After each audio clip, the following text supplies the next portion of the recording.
Salve, salve concurseiro!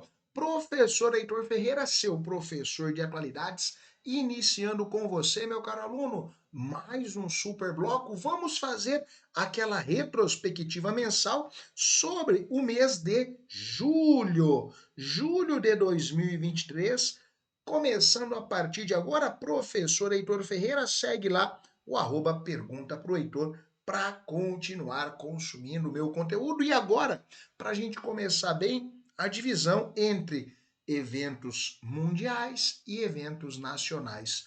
Primeiro evento, relatório aponta que julho de 2023 é o mês mais quente em 120 mil anos na Terra. Professor, 120 mil anos? Sim, eu tenho aqui alguns dados, algumas comparações, né? Feitas pelo Serviço de Mudanças Climáticas, o Copérnicos da União Europeia, e também pela ONU, a Organização Meteorológica Mundial. Professor, como que se registra isso em 120 mil anos? Já havia esta sistemática? É feito um estudo desde as eras geológicas, tá? Para se chegar a esta prerrogativa, a esta estimativa sobre o mês de julho. Então, vem aqui, vamos entender. Enquanto vastas regiões em 3 continentes enfrentam temperaturas escaldantes e os oceanos atingem os níveis sem precedentes de aquecimento, os cientistas de 2 autoridades climáticas globais anunciaram antes do fim de julho que este mês provavelmente será o mais quente já registrado no planeta. As temperaturas em julho foram tão extremas que é praticamente certo que o mês estabelecerá novos recordes, superando-os significativamente, de acordo com o relatório publicado em 27 de julho pelo Serviço de Mudanças Climáticas Copérnicos da União Europeia e a Organização Meteorológica Mundial, a ONU. Professor, então quer dizer que essa mudança climática, este aquecimento, é algo muito preocupante e que, sem dúvida, vai cair em prova? Sim, tá? Esta onda de calor sem precedentes tem causado muitos incêndios, em especial no hemisfério norte, né? E claro, né, esta onda de calor já tem sido tratada como um novo normal. É o segundo ano consecutivo que este calor vem batendo recordes em cima de recordes, infelizmente. Dito isso, próximo tema já na tela. Tesla planeja construir a maior fábrica de carros da Alemanha, visando a consolidação no mercado europeu. Olha só, a fábrica da Tesla, localizada no estado alemão de Brandemburgo, está em expansão e pode se tornar a maior fábrica de automóveis da Alemanha, com o objetivo de produzir até 1 milhão de carros elétricos por ano. Para avançar com o projeto, a empresa aguarda a conclusão de um estudo de impacto ambiental que contará com a colaboração dos cidadãos locais por meio de um aplicativo. Uma audiência pública está prevista para outubro, onde questões levantadas serão discutidas. O detalhe é: a construção da fábrica foi desacelerada devido a alguns conflitos com grupos ambientalistas, né? Mas sem sombra de dúvida, a Tesla, em especial com os modelos Y e 3, vem revolucionando este mercado e quer se tornar o grande player europeu. Um detalhe muito importante, né? Este crescimento vai ao encontro de uma prerrogativa e de uma necessidade de ampliação do mercado de carros elétricos, uma vez que esta ampliação é vista como certa para se bater as metas ambientais. Dito isso, o próximo tema já está na tela. Um estudo indica que a crise climática está causando mudanças na coloração dos oceanos, um sinal alarmante de ameaça à vida marinha. E aqui, obviamente, uma ameaça também à Agenda 2030 e aos 17 Objetivos de Desenvolvimento Sustentável. Este aquecimento dos níveis oceânicos e a mudança de coloração dá aporte e solidez para aquela ideia, para aquela justificativa de que o mês de julho foi o mais quente da história já registrado. Então, há uma preocupação muito sólida, muito célere neste interim. Este processo precisa ser destacado com recorrência? Sempre, tá? Porque se o aquecimento oceânico persistir, o derretimento das geleiras também vai aumentar, e aí as premissas ambientais, os acordos climáticos estarão cada vez mais distantes de ser atingido. Dito isso, vem aqui, temos a primeira notícia. Um estudo publicado pela revista Nature, uma das mais importantes do segmento, em 12 de julho de 23, revelou que a cor dos oceanos ao redor do mundo mudou significativamente nos últimos 20 anos. Provavelmente devido às mudanças climáticas causadas pela atividade humana.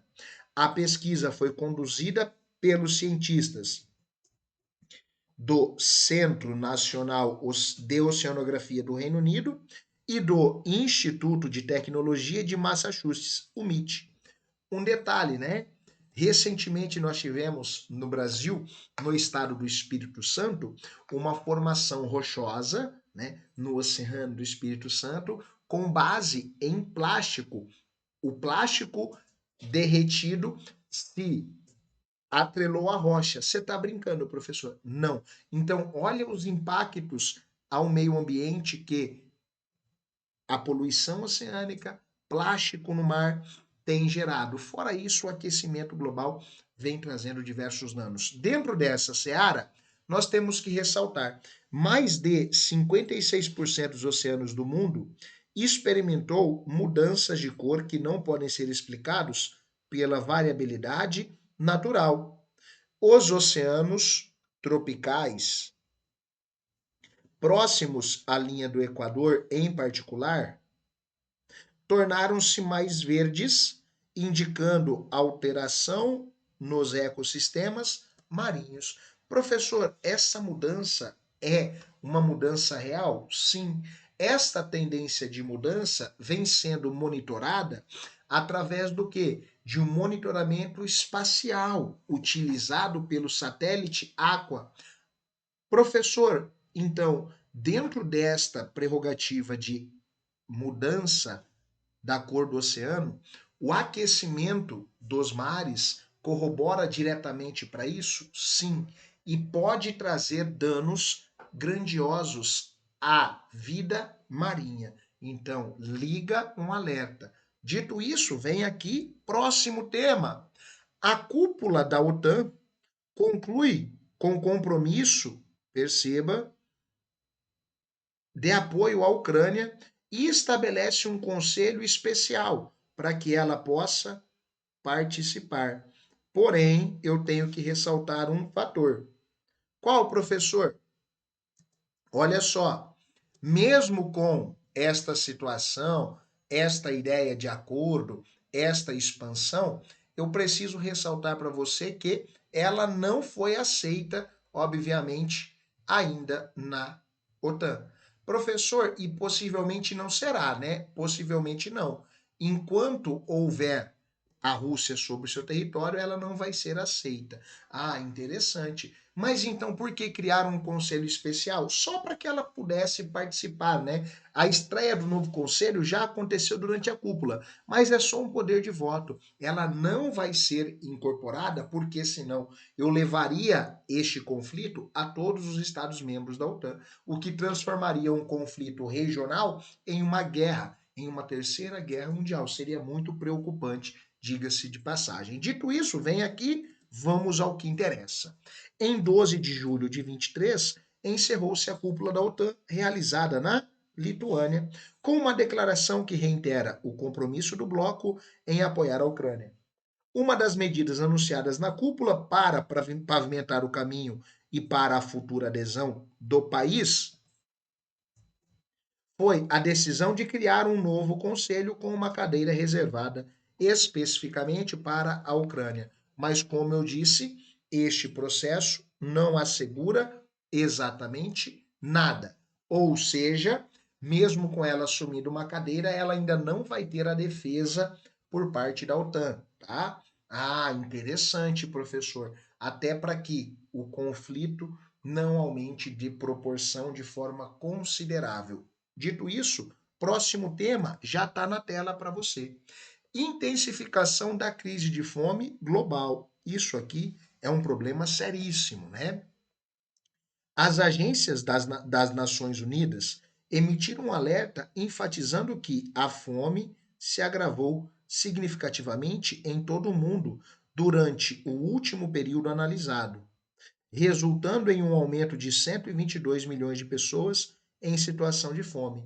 Globalmente, cerca de 735 milhões de indivíduos estão atualmente enfrentando esta condição crítica, representando um contingente que seria o terceiro país mais populoso do mundo, ficando atrás apenas da Índia e da China, superando a população de todo o continente europeu.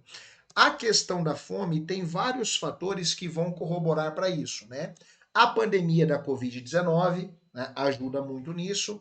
A questão referente aos conflitos na Ucrânia também, né? Até porque com a interrupção do transporte de grãos, tudo isso traz este problema para a fome e para o abastecimento global. Então, precisa se ficar muito atento. Aproveitando este tópico, vem aqui, olha o que nós temos também em julho. Comissão Europeia e ONU trabalham juntos para estender o acordo de exportação de grãos da Ucrânia através do Mar Negro.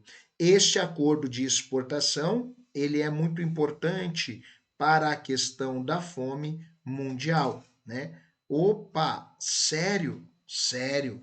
Então, eu preciso ficar atento com isso. O acordo de grãos do Mar Negro que foi interrompido vai trazer muitos danos, né, para a sociedade como um todo. Por quê, professor? Porque os grãos abastecem, em especial, os países em desenvolvimento. Por que, que a Rússia agora rompe o acordo novamente? Porque ela quer retornar a alguns sistemas bancários, né? Como, por exemplo, o retorno ao pagamento SWIFT, que ela foi retirada desde que começou a invadir a Ucrânia. Ah, interessante. Dito isso, vamos ao que interessa. A Comissão Europeia está prestando assistência às Nações Unidas e à Turquia para estender o acordo que permite a exportação de grãos da Ucrânia pelo Mar Negro. O acordo intermediado pela ONU e pela Turquia do Erdogan com a Rússia e a Ucrânia tinha o objetivo de aliviar uma crise alimentar global agravada pela invasão russa no país vizinho e pelo bloqueio dos portos ucranianos, considerando que a Ucrânia e a Rússia são importantes exportadores de grãos no mundo. Dito isso, o secretário-geral da ONU, o senhor Antônio Guterres, propôs em uma carta ao presidente russo, o Vladimir Putin, a continuação do acordo de grãos do Mar Negro por alguns meses, mas ainda não recebeu uma resposta, né? Enquanto isso, a Comissão Europeia considera conectar uma subsidiária do Banco Agrícola Russo à rede internacional de pagamentos SWIFT para ganhar tempo e realizar a operação.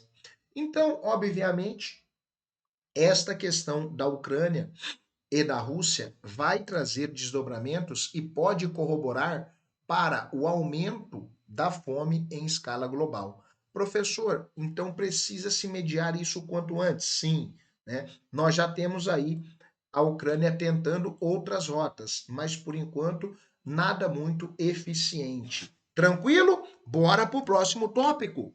Com um recorde assombroso, uma cidade chinesa registra a temperatura mais alta já documentada na história do país, atingindo impressionantes 52,2 graus Celsius. Professor, o que nós temos? A cidade de Sambão, situada no noroeste árido da China, alcançou um recorde nacional de temperatura. A cidade atingiu 52,2 graus Celsius enquanto os incêndios florestais na Europa se intensificam antes de uma segunda onda de calor prevista para ocorrer em 2 semanas, com temperaturas esperadas de até 48 graus Celsius. As temperaturas globais estão atingindo máximas históricas, enquanto os dois maiores emissores de carbono do mundo, os Estados Unidos e a China, buscam reavivar discussões sobre mudanças climáticas na segunda-feira, dia 17 de julho de 2023. Professor, esta mudança climática, este crescimento do calor, são fatores impactantes? Sim, e que corroboram de forma negativa para que se tenha uma organização sistêmica, né, de preservação ambiental. O Carlo Bontempo, diretor da Copérnicos, observou um padrão de aumento de calor nos últimos tempos, né? E aí, no Vale da Califórnia, no Vale da Morte, os turistas chegaram a ter uma experiência, né, de 56,7 graus Celsius. Esta experiência ela foi registrada em 1913, segundo a Organização Meteorológica Mundial. Professor, então, em 1913, o Vale da Morte atingiu uma temperatura de 56,7? Sim. E agora, ao que tudo indica, Júlio vai conseguir atingir uma meta similar, que é uma meta triste, trágica ao meio ambiente e ao aquecimento global. Dito isso, próximo tema já na tela. Possível saída da Rússia de acordo de grãos pode ter impacto na inflação global de alimentos, alerta o FMI, né? Ah, mas por quê, professor? A saída da Rússia vai impactar na distribuição e no escoamento de grãos pelo Mar Negro, o que vai trazer danos à economia global, em especial aos países em desenvolvimento. O FMI alertou em 19 de julho de 23 que a retirada da Rússia de um acordo permite que as exportações ucranianas saiam através do Mar Negro, está agravando a perspectiva de segurança alimentar global e pode levar ao aumento da inflação de alimentos, especialmente em nações de menor renda. A saída russa do Acordo de Grãos do Mar Negro impacta de forma muito direta as nações em desenvolvimento. Então, essa interrupção vai ser muito danosa à África, à América do Sul em especial. Dito isso, olha só, um porta-voz do FMI declarou que a instituição financeira global continuará acompanhando de perto os desenvolvimentos contínuos na região e seu impacto na segurança alimentar global. Quanto maior for a dificuldade para este escoamento, maior será a fome em escala global, sem sombra de dúvida. O aumento da inflação, entre outros fatores, vai corroborar para esta situação, para este cenário. Dito isso, bora para o próximo tópico. Já na tela, Coreia do Norte ameaça resposta nuclear após manobras militares dos Estados Unidos da América. Aqui o senhor Kim Jong-un está bastante revoltado com algumas manobras estadunidenses. Em 20 de julho, a Coreia do Norte comunicou que a movimentação de armamentos pelos Estados Unidos, incluindo porta-aviões, bombardeiros e submarinos com mísseis na Coreia do Sul, poderia criar condições para o uso de armas nucleares. A mídia estatal, a chamada KCNA, citou a declaração do ministro de Defesa coreano, o Kang Soo-nam, que enfatizou esse ponto. Professor, a Coreia do Norte tem muitas armas nucleares? Sim, tá? E toda vez que eu tenho uma aproximação dos Estados Unidos à Coreia do Sul ou ao próprio Japão, ela aumenta as suas tensões. Vale ressaltar, né, que a Coreia do Norte e a Coreia do Sul, desde 1953, vivem em um armistício, mas a guerra de fato e de veras nunca acabou nesta região. Então, sem sombra de dúvida, este movimento militar estadunidense na região pode fazer com que o Kim Jong-un decida aumentar a sua tensão e possa utilizar alguma arma nuclear, o que seria muito complexo, né? Vale ressaltar que ele vem dando aí bastante demonstração de poderio militar nos últimos anos. Dito isso, vem aqui próximo tema. Ucrânia inicia a utilização de munições cluster fornecida pelos Estados Unidos, de acordo com fontes oficiais americanas. Temos um probleminha aqui, né? As tropas ucranianas começaram a utilizar munições cluster fornecida pelos Estados Unidos como parte de sua contraofensiva contra a Rússia. Duas autoridades americanas e outra fonte ligada ao assunto confirmaram as informações. As autoridades americanas ainda aguardam atualizações das forças militares ucranianas sobre a eficácia destas munições no campo de batalha. Olha só, o uso das munições foi inicialmente relatado pelo Washington Post. Os Estados Unidos anunciaram no início de julho que enviariam estas munições para a Ucrânia. Elas foram entregues cerca de uma semana depois. No entanto, o uso das munições é controverso devido à forma como elas espalham várias bombas menores em uma área ampla, potencialmente representando uma ameaça prolongada para civis, no caso das bombas não detonem imediatamente. Aqui é as chamadas bombas de fragmentação, né? Estas bombas de fragmentação estão sendo utilizadas agora pela Ucrânia, a Rússia também já utilizou, mas não é muito bem visto pela comunidade internacional este uso. Ah, é, professor? Não, não é muito bem visto, tá? Há uma preocupação muito sólida sobre os rumos que este conflito pode tomar a partir deste momento. Boa parte do Ocidente não concordou com os Estados Unidos de enviar esta munição, estas munições nucleares cluster para a Ucrânia, tá? Então temos um probleminha em curso. Dito isso, vem aqui próximo tema, já na tela.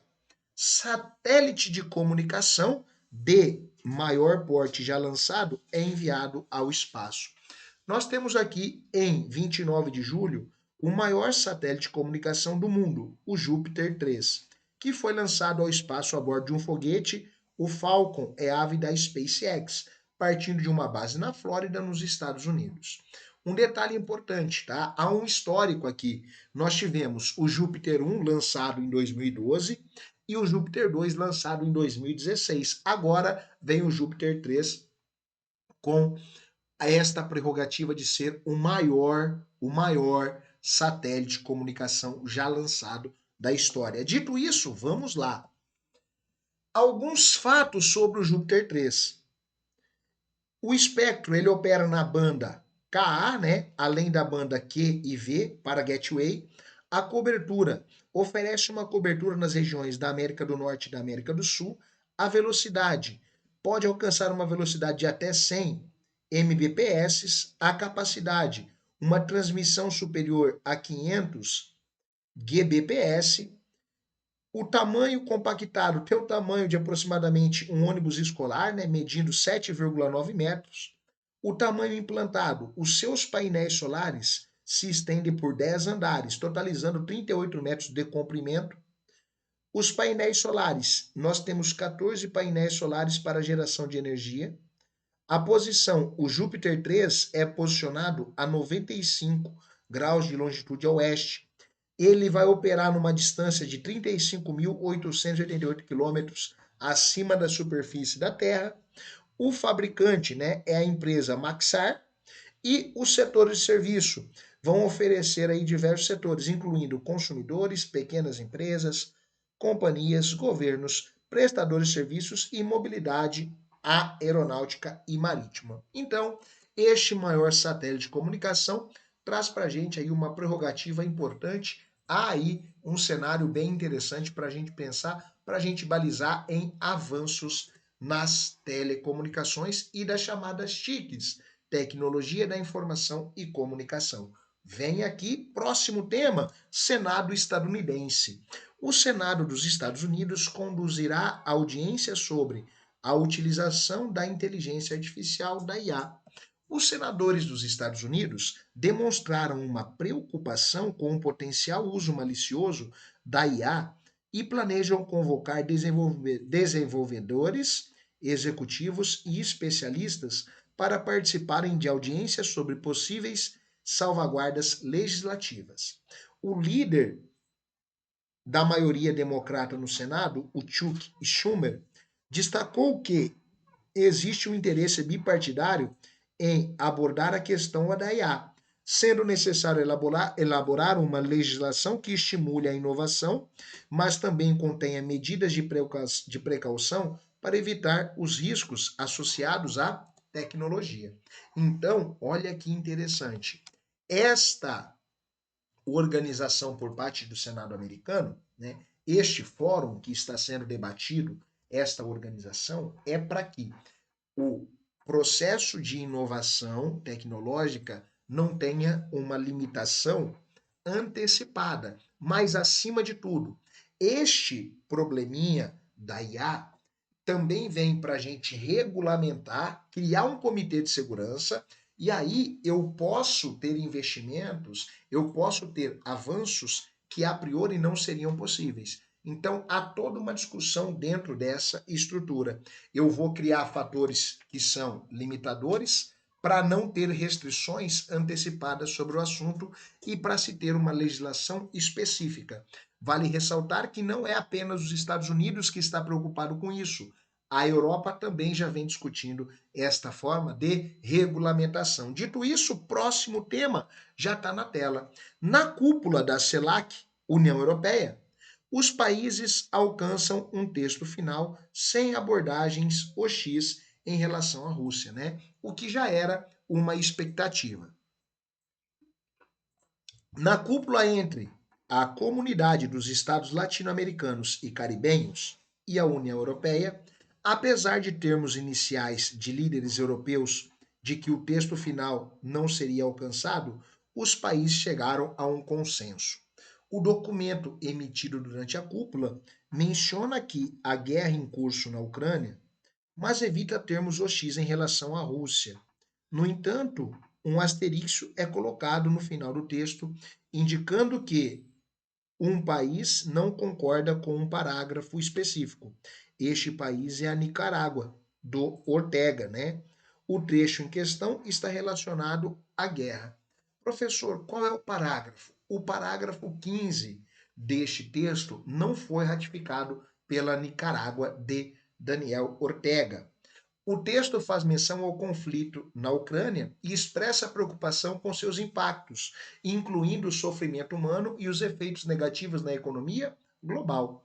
E aí, obviamente, há esta atenção aí que a Nicarágua não aceita. Além disso, o documento reitera a iniciativa de grãos do Mar Negro e aos esforços do secretário-geral das Nações Unidas para garantir a sua extensão, né? Embora tenha algumas divergências ali, foi assinado e aconteceu sem a hostilidade contra a Rússia. Dito isso, o próximo tema, um tema essencial, a Copa do Mundo Feminina de 2023 é amplamente reconhecida como a mais grandiosa de sua história. Um reconhecimento importantíssimo, né? Às 4 horas da manhã da quinta-feira, 20 de julho, teve início a edição da Copa do Mundo Feminina, que é considerada a maior até o momento. Com um formato novo semelhante à Copa de 22, o torneio inclui 32 seleções, tornando-se o torneio com maior número de times femininos na história. Com essa expansão, também aumentarão as transmissões, o envolvimento de torcedores e, por consequência, os valores das premiações. No entanto, mesmo com este crescimento, as premiações ainda são muito inferiores à comparação com o torneio masculino. Um detalhe importante, né? Esta que é considerada a maior Copa de todos os tempos, traz uma prerrogativa importante, né? Porque, de acordo com a FIFA, o mundial terá uma premiação total de 110 e 150 milhões de dólares, Este valor é cerca de 4 vezes maior do que o que foi distribuído na última Copa, em 2019. Então a gente já começa a perceber um movimento de valorização do futebol feminino. E isso é essencial, tá? O torneio de 2023 está proporcionando uma abrangência maior ao futebol feminino. E para se ter mais dinheiro investindo, mais capital, mais premiação e reconhecimento, precisa se ter o quê? Maior audiência. Por isso, há um debate muito sólido sobre isso. A importância de que a população como um todo valorize este futebol feminino, dê prestígio às mulheres. Dito isso, próximo tema já em tela. China dá início a uma nova perfuração em busca das profundezas. Um poço de mais de 10 mil metros, rumo ao desconhecido, o chamado buraco para o inferno. A China está tentando explorar algumas camadas profundas da crosta terrestre. Engenheiros chineses iniciaram a construção de um novo poço que se aprofundará na crosta terrestre, como parte dos esforços da China para buscar recursos naturais ocultos a dezenas de milhares de metros de profundidade. Localizado na bacia de Sichuan, no sudoeste da China, este poço atingirá a profundidade de 10.520 metros no solo, conforme relatado pela agência de notícias estatal a Xinhua. A região é um local importante para a produção de gás e os engenheiros têm a expectativa de encontrar reservas de gás natural neste local. Professor, este processo de exploração, de análise da crosta terrestre, de perfuração, é algo que já foi realizado anteriormente? Sim, tá? Este poço é uma característica, né, de busca por recursos. Professor, esta busca por recurso é uma tentativa de conhecer o desconhecido nesta crosta terrestre. Então, é importantíssimo que se tenha esta característica, né? Nós temos que entender que estes poços vão trazer um entendimento e uma busca por recursos, tecnicamente falando. Nós tivemos um super profundo poço, né, em Kola, localizado no noroeste da Rússia, que chegou a uma profundidade de 12.262 metros. Tá? Ah, professor, então, este é o poço mais profundo do mundo? Sim, até hoje. Ah, interessante. Nós temos que ter este discernimento, tá? Ah, maravilha. E por que que há este esforço? Para se conhecer o que está na crosta terrestre e, obviamente, esta perfuração, né, vai trazendo novas perspectivas, novas possibilidades. Tranquilo? Próximo tema já em tela. Putin busca reforçar o apoio africano em meio a isolamento, enquanto o Kremlin enfrenta descontentamento devido à baixa participação na cúpula. Nós tivemos a realização da cúpula Rússia-África, em São Petersburgo, cidade portuária russa. E teve uma duração de 2 dias, né? Professor, o que acontece? Participam do evento representantes de 49 países africanos, com exceção de 5 estados do continente, segundo o Yuri Ushakov, assistente de relações exteriores do presidente russo Vladimir Putin. Ushakov também afirmou que Putin pretende se encontrar separadamente com cada líder africano presente na cúpula. Qual é o objetivo do Putin? Estreitar as suas relações com o continente africano, tá? É uma necessidade, até para reforçar as suas alianças. O grupo paramilitar Wagner, que atua na África constantemente, tentando pacificar, trazer organização, promover ali uma sistematização dentro dessa sociedade, tem ali o apoio russo há bastante tempo. Dito isso, bora para o próximo tema, já na tela.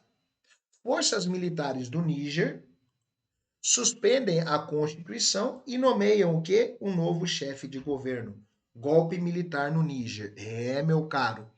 Os líderes do golpe no Níger anunciaram na sexta-feira, 28 de julho, que o general Abdurrahman Tiani é o novo chefe de Estado após a derrubada do presidente Mohamed Bazoum. Eles declararam a suspensão da Constituição e a dissolução de todas as instituições anteriores. Estes tipos de golpes militares são extremamente complexos e perturbadores, né? Uma vez que isso abre precedentes para outros golpes. Então, sem sombra de dúvida, toda a comunidade africana fica em estágio de alerta e toda a comunidade global, tá? O golpe do Níger foi duramente condenado pelos Estados Unidos, pela ONU e pela União Europeia, que estão exigindo, né, que o presidente eleito, o Mohamed Bazoum, seja reempossado ao seu poder. Professor, o que isso vai trazer à tona? Manifestação e movimentação na África. A Comunidade Econômica dos Estados Africanos Ocidental, a CEDEAO, né, vai realizar uma cúpula de emergência para discutir essa situação. Opa, interessante. Dito isso, seguimos. Olha só. O general Tiani, ex-chefe da Guarda Presidencial, apareceu na televisão estatal como presidente em um novo conselho militar chamado Conselho Nacional da Salvaguarda da Pátria, o CNSP. Segundo o oficial que leu um comunicado, o CNSP assume o poder do Legislativo e Executivo, representando o Estado nas relações internacionais. Mais um golpe de Estado aplicado no continente africano. Professor, nós tivemos outros golpes, né, dentro desse continente africano, sim, né? No Mali, Guiné, Burkina Faso, entre outros. Há uma preocupação muito grande nessa situação, para que estes golpes não se tornem algo comum e constante, né? Embora já esteja sendo constante, mas não se pode banalizar para não ter outros danos ainda maiores dentro desta comunidade. Maravilha? Agora, próximo tema, já na tela. Suécia alega ser vítima de desinformação com apoio russo sobre a OTAN e queima do Alcorão. Oh, o ministro da Defesa Civil da Suécia, o Carl Oskar Bolin, declarou na quarta-feira, 26 de julho, que o país está enfrentando uma campanha de desinformação promovida por agentes apoiados pela Rússia com o propósito de prejudicar sua imagem durante a busca por ingressar na OTAN. A campanha dissemina insinuações de que a Suécia endossou um recente protesto que envolveu a queima do Alcorão, gerando controvérsia e descontentamento entre comunidades muçulmanas em todo o mundo. Aqui há um detalhe importante, né? Essa entrada da Suécia depende da aprovação turca, né? Do Erdogan, em especial. E, obviamente, não é muito legal esta informação de que há uma perseguição contra esta comunidade, contra esta sociedade islâmica, essa sociedade muçulmana. Então, sem sombra de dúvida, há um clima tenso no cenário. Tanto a Dinamarca quanto a Suécia estão apresentando vários protestos contra a comunidade islâmica em seus países nos últimos meses. Mas, segundo a Suécia, não é endossado pelo governo. Então, há aí um ponto para a gente refletir, discutir e pensar nas consequências. Dito isso, bora para o próximo tema, já na tela para você. 70 anos após o armistício entre as Coreias, esse marco se torna um modelo relevante para a situação no conflito da Ucrânia. Olha o que nós temos. A situação delicada entre as Coreias do Norte e do Sul é envolta por paradoxos, uma vez que permanecem em um estado de conflito congelado desde a assinatura do armistício há exatos 70 anos. Em 27 de julho de 53, pôs fim aos combates que marcaram o primeiro grande embate entre blocos capitalistas e comunistas. Atualmente, a tensão entre as duas nações constitui um derradeiro vestígio da Guerra Fria. apesar desta ter se extinguido há mais de 3 décadas com a queda da cortina de ferro e o colapso da União Soviética. E agora a discussão é que um dos motivos e uma das possibilidades para se resolver o conflito na Ucrânia é a criação de uma zona desmilitarizada, tal como aconteceu na onde entre as Coreias. Professor, este é um processo sólido? Sim, é um processo sólido, porque traz uma prerrogativa importante de discussão técnica. Em que sentido? Se funcionou na Coreia e há 70 anos tem funcionado, pode ser uma medida de antecipação para o conflito entre Rússia e Ucrânia. E para fechar as atualidades globais de julho e entrar no Brasil, Ucrânia e Croácia estabelecem acordo para a utilização de portos na exportação de grãos. Um acordo foi estabelecido entre Ucrânia e Croácia, onde portos croatas localizados no Danúbio e no Mar Adriático serão designados para facilitar a exportação de grãos da Ucrânia. O comunicado foi feito pelo ministro de Relações Exteriores da Ucrânia, o Dmytro Kuleba, após produtivas discussões com seu homólogo croata. No dia 17 de julho, a Rússia anunciou a suspensão de sua participação na exportação de grãos do Mar Negro. Então, a Ucrânia está buscando o quê? Formas, meios, uma tentativa de mitigar aí esta ausência do Mar Negro utilizando a Croácia. Ah, professor, mas é mais distante, é mais complexo, sim, mas é uma possibilidade que nós não podemos deixar de lado.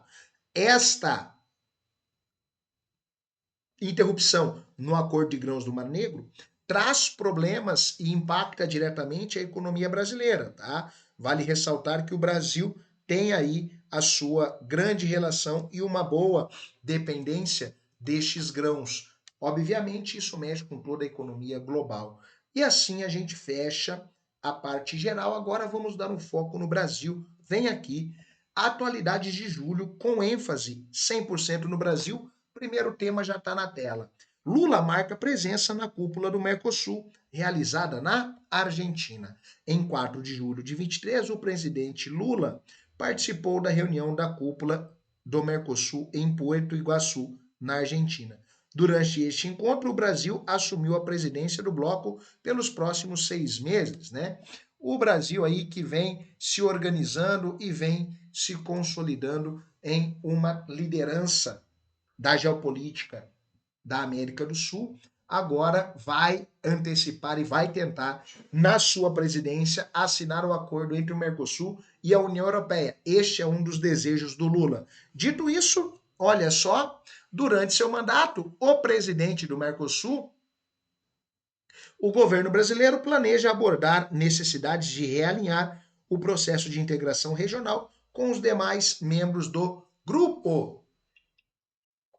Então, é claro a posição do presidente do Brasil de fortalecer esta regionalidade no extremo sul da América. Dito isso, próximo tema, já em pauta.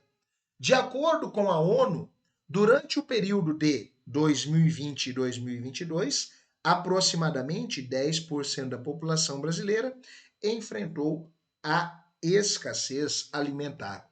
Entre 20 e 22, de acordo com o relatório O Estado da Segurança Alimentar e Nutrição do Mundo, divulgado pela ONU em 12 de julho de 23, aproximadamente 1 em cada 10 brasileiros, equivalente a 21,1 milhões de pessoas, ou 9,9% da população, enfrentavam uma situação de insegurança alimentar grave, a fome estabelecida no país. Professor, essa situação da fome é uma problemática global também, né? Sim, é uma problemática global. E os dados revelam que, nas 2 décadas da análise, a fome foi extremamente degradante dentro da sociedade brasileira. Professor, e isso significa? Isso significa que A FAO, que é a agência da ONU que cuida desta relação alimentar, a Organização das Nações Unidas para Alimentação e Agricultura, destaca que a insegurança alimentar grave é uma situação bem complicada dentro do território brasileiro. Dito isso, próximo tema, tema que vai cair na sua prova.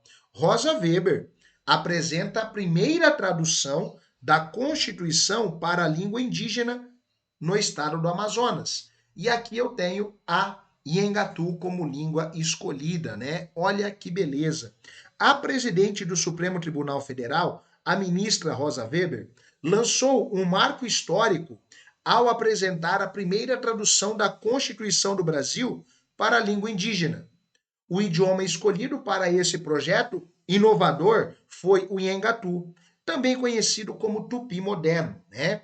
Olha só, o lançamento ocorreu na sede da Federação de Organizações Indígenas do Rio Negro, localizado em São Gabriel da Cachoeira, no Amazonas. O Iengatu é uma das 4 línguas cooficiais deste município, amplamente reconhecido como o mais indígena do país. Detalhe: a ministra do STF, a Carmen Lúcia, a ministra dos Povos Indígenas, a Sônia Guajajarra, e a presidente da Fundação Nacional dos Povos Indígenas, da FUNAI, a Joênia Wapichana, também estiveram presentes. Esta que é a primeira tradução e que traz à tona uma nova possibilidade de integração destes povos indígenas com a sociedade. Um detalhe importante, tá? Este cenário traz para a gente uma reflexão em um momento de debate do chamado marco temporal das terras indígenas. Então, essa tradução, sem sombra de dúvida, tem um apelo significativo para toda a sociedade e, acima de tudo, né, uma representatividade aos povos indígenas. Dito isso, o próximo tema já na tela. Biden e Lula planejam lançar iniciativa em prol de direitos trabalhistas durante a Assembleia Geral da ONU. O presidente dos Estados Unidos e do Brasil planejam lançar uma iniciativa a favor dos direitos trabalhistas durante a Assembleia Geral da ONU em Nova York, em 19 de setembro. O convite partiu de Biden, visando capitalizar sobre a biografia de Lula e usar um tema que criou uma ligação entre eles durante sua reunião em fevereiro em Washington, com o objetivo de reaproximar o Brasil e Estados Unidos do Ocidente.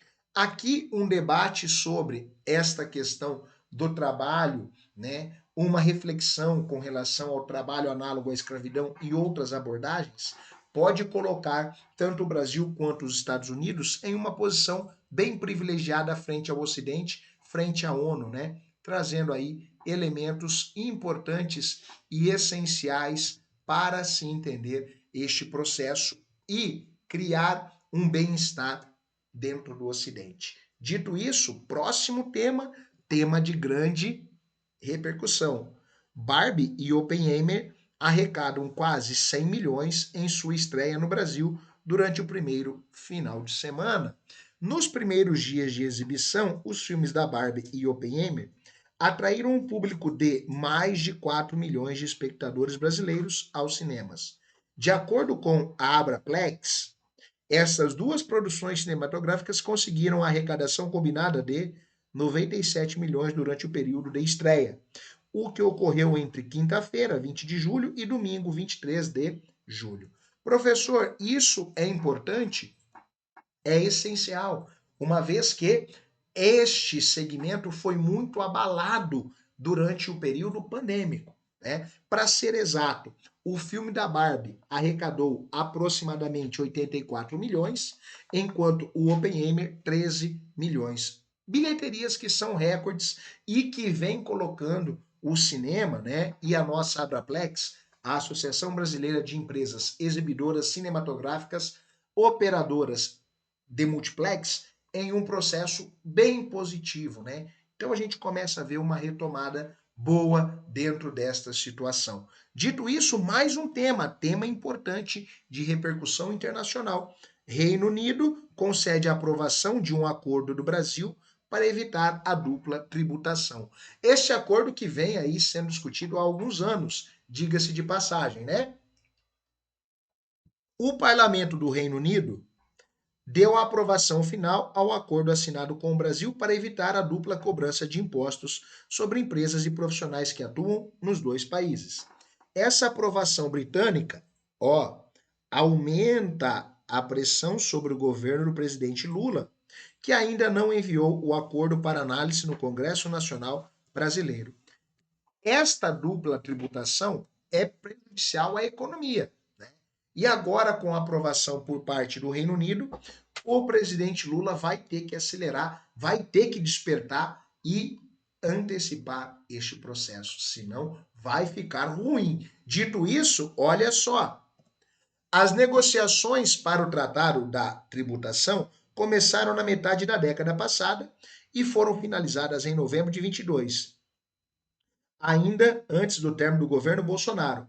Para que o acordo entre em vigor, é necessário que seja ratificado pelos respectivos poderes legislativos. O lado britânico já fez isso, agora cabe ao Brasil fazer, e nós já temos aí, né, 8 meses de atraso. Eita, professor, agora apertou, né? Sim, sem sombra de dúvida. Ou se faz isso com urgência, ou vai ficar ruim para o governo brasileiro, para a gestão Lula. Dito isso, próximo tema já em curso. Está na tela. Redução de 2,4% nas mortes violentas no Brasil em comparação a 21, o menor índice em 11 anos. Professor, o que é que nós temos aqui, tecnicamente falando? Esta redução, segundo o Anuário Brasileiro de Segurança Pública. O anuário foi lançado em julho de 23 e, obviamente, é o dado mais atualizado que nós temos sobre a segurança pública no Brasil. O Brasil registrou um total de 47.508 óbitos decorrentes de violência intencional no ano de 22. Esses dados representam uma baixa, né, desde o início da série histórica monitorada pelo Fórum Brasileiro de Segurança Pública, que remonta a 2011, quando o país contabilizou 47.215 mortes. Olha aí para você visualizar dados e a nossa queda, né? Desde 2020, o Brasil vem com a tendência de queda. Comparativamente ao número de 22, apresenta uma diminuição de 2,4% em relação ao ano anterior, que registrou 48.431 óbitos, né? As estatísticas revelam que a média de morte violenta para 100 mil habitantes ficou ali em 23,4%. Ou 23,4%. Ah, interessante, professor. Temos aí uma caracterização. Sim, as mortes violentas, as chamadas MVIs, né? Tem a sua característica, tem. 76,9% são negros, mais de 50% são homens, né? São jovens de 12 a 29 anos e 91,4% são do sexo masculino. E, obviamente, 76,5% das mortes foram cometidas com o uso de armas de fogo, o que mostra aí uma incidência. Alguns relatos importantes que você precisa saber, né? A violência letal na Amazônia continua superior ao restante do Brasil, né? Aqui com 33,8 mortes para cada 100 mil habitantes. Ah, professor, interessante pensar isso, não? Muito interessante. Isso é essencial. Nós temos que ficar atentos a estas estatísticas. Dito isso, olhe o anuário em totalidade, tá? É muito importante e vai cair na sua prova em atualidades. Dito isso, bora para o próximo tópico que já está na tela. Retrato do IBGE, inédito, revela que Brasil possui 1,3 milhão de quilombolas. Opa! Crescimento e análise dessa população quilombola no Brasil? Sim, está na tela. Pela primeira vez na história, o IBGE divulgou um perfil demográfico abrangendo as comunidades quilombolas em todo o território nacional. O Censo 22, publicado em 27 de julho de 23, revelam que a população quilombola no Brasil totaliza 1.327.802 pessoas, correspondendo 0,65% da população total. O Instituto Nacional de Colonização e Reforma Agrária, o INCRA, a entidade federal encarregada de certificar os territórios quilombolas, define essas comunidades como grupos étnicos predominantemente compostos por populações negras rurais e urbanas que se autodefinem como com base nas relações específicas com a terra. Parentesco, território, ancestralidade e práticas culturais tradicionais. E aí, algumas características, né? Um total de 1.196 municípios abrigam esta comunidade quilombola dentro do Brasil. A região nordeste do Brasil concentra a maior quantidade quilombola, somando 905.415 indivíduos. O estado da Bahia detém a maior população quilombola entre os estados brasileiros, com um total de 397.059 pessoas. E Senhor do Bonfim, município localizado na Bahia, é a cidade com a maior população quilombola, contabilizando 15.999 habitantes pertencentes a essa comunidade. Dentro desta prerrogativa, tecnicamente falando, nós precisamos ficar atentos ao que? A região que menos registrou quilombolas, a região sul, né? Os estados do Paraná, de Santa Catarina e obviamente do Rio Grande do Sul apresentaram estes índices. Ah, que maravilha! Então, é a região com menor incidência de população quilombola, infelizmente, né? Infelizmente. Dito isso, bora para o próximo tema para fechar esta retrospectiva de julho referente ao Brasil. Brasil participará de conferência da Arábia Saudita para discutir conflito na Ucrânia. O Brasil recebeu um convite e confirmou sua participação em uma nova conferência programada para ocorrer na Arábia Saudita nos dias 5 e 6 de agosto, com o propósito de discutir a guerra na Ucrânia. O evento contará com aproximadamente 40 nações, incluindo aliados da Ucrânia e das nações do Sul global, que abrange grandes países em desenvolvimento como Brasil, Índia e África do Sul. Professor, mais uma evolução, mais um acordo? Sim, sem sombra de dúvida. E aí, o que nós temos que destacar? Uma problemática e uma evolução sistêmica. O Brasil tentando participar e mediar de conflitos grandiosos para tentar pacificar a questão entre Rússia e Ucrânia. Dito isso, nós fechamos a nossa retrospectiva de julho de 2023. Bate aquele print. Printou? Marca lá o @pergunta pro Heitor e posta aí você estudando comigo. Dito isso, um grande abraço e vamos juntos até a sua aprovação. Valeu, guerreiro! Até a próxima!